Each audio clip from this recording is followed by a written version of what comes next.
என் அன்பு சகோதர சகோதரிகளே, இன்றைய இறைவார்த்தையானது ஏசாயா 55ஆம் அதிகாரம் 3வது இறைவார்த்தை.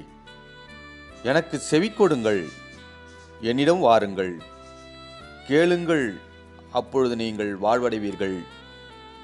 நான் உங்களுடன் என்றுமுள்ள உடன்படிக்கையை செய்து கொள்வேன். தாவீதுக்கு நான் காட்டிய மாறாத பேரன்பை உங்களுக்கும் காட்டுவேன். ஆமேன். அன்பானுளே, ஆண்டவராகிய கடவுள் இன்றைக்கு நம்மோடு பேசுகிறார்.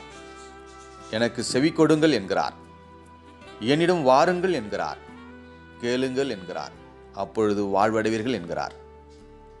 அன்பானுளே, அவனுடைய வார்த்தைக்கு செவி கொடுப்போம், அவருடைய வார்த்தையை கேட்போம், நாம் வாழ்வடைவோம்.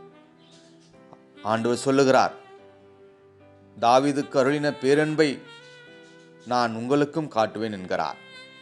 அன்பானுளே, தாவீதுக்கு அருளிய மாறாத வாக்குறுதிகளை நமக்கும் தருவேன் என்கிறார். நாமும் அவருடைய வார்த்தையை விசுவாசித்து அப்படியே வாழும் பொழுது அந்த வார்த்தை நமக்கு வாக்குறுதிகளாய் மாறி நம்முடைய வாழ்க்கையிலே நிறைவேறும். அன்பானுளே, அவருடைய வார்த்தைக்கு செவி கொடுப்போம், அவருடைய வார்த்தையை கவனமாய் கேட்போம், நாம் வாழ்வடைவோம். நாம் யாவரும் இணைந்து ஜெபிப்போம். எங்கள் அன்பின் பரலோக தந்தை இறைவா, உம்மை நன்றி நிறைந்த உள்ளத்தோடு போற்றுகிறோம், புகழ்கிறோம். இன்றைய இறைவார்த்தைக்காய் நாங்கள் உமக்கு நன்றி செலுத்துகிறோம். இதை பார்க்கிற கேட்கிற ஒவ்வொருவரையும் நீர் அளவில்லாமல் ஆசீர்வதிப்பீராக. துதி கன மகிமை உமக்கு செலுத்துகிறோம். எங்கள் ஆண்டவராகிய இயேசு கிறிஸ்து மூலம் வேண்டிக் கொள்கிறோம் நல்ல பிதாவே. ஆமேன், ஆமேன்.